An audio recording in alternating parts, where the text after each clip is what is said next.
قبلہ ڈاکٹر صاحب کی بارگاہ میں عرض ہے کہ کیا زمین ساکن ہے یا سورج کے گرد گھومتی ہے؟ کیا یہ مسئلہ عقائد میں سے ہے؟ اصل میں ویسے تو ہر چیز ہی عقیدہ ہے، یعنی جو منطق کے لحاظ سے یہ ہے کہ جب کوئی بات حکم یقین تک پہنچ جاتی ہے تو وہ عقیدہ ہی ہوتا ہے، خواہ کسی چیز کے بارے میں ہو۔ تو یہ ہے کہ چونکہ یہ تو واضح طور پر نص قرآنی ہے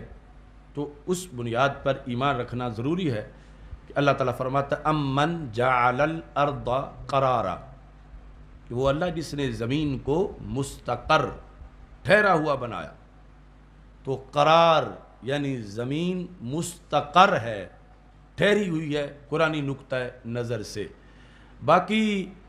سائنس جو ہے کبھی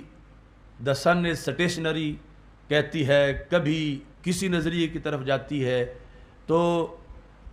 اس میں قول فیصل یہ ہے کہ ہم اس کے تابع ہیں، لا تبدیل لکلمات اللہ، اللہ کے کلمات میں کوئی تبدیلی نہیں ہے۔ ہمارا وہ ایمان ہے، سائنس کو جب سمجھ آ جائے تو ٹھیک ہے، نہ آئے تو پھر ہم دین کے تابع ہیں، ہم سائنس کے تابع نہیں ہیں۔ یعنی یہ نہیں کہ دین کو سائنس کے تابع کیا جائے، سائنس آ کر سلام کرتی ہے، اگر خوش قسمتی ہے ان کی سمجھ آ گئی تو ٹھیک ہے، ورنہ وہ نظریات بدلتے رہتے ہیں۔ کبھی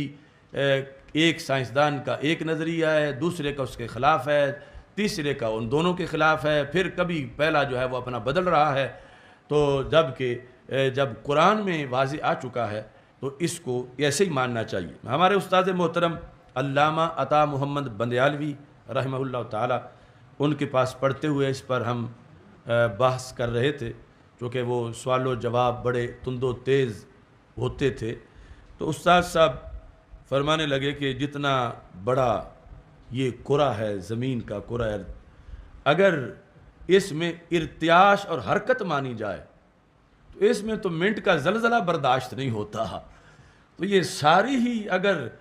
چکر لگا رہی ہے تو اتنا بڑے وجود سے تو ہر کونے پر اندھیریاں آ جانی چاہیے،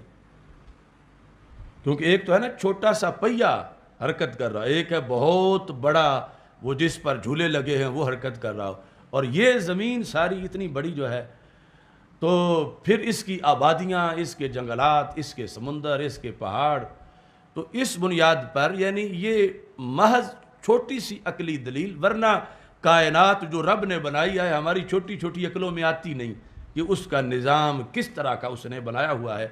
یہ تابع قرآن کے ہوتے ہوئے یہ دلیل دی، ورنہ امن جعل الارض قرارا، ہمیں تو اس پر ہی قرار ہے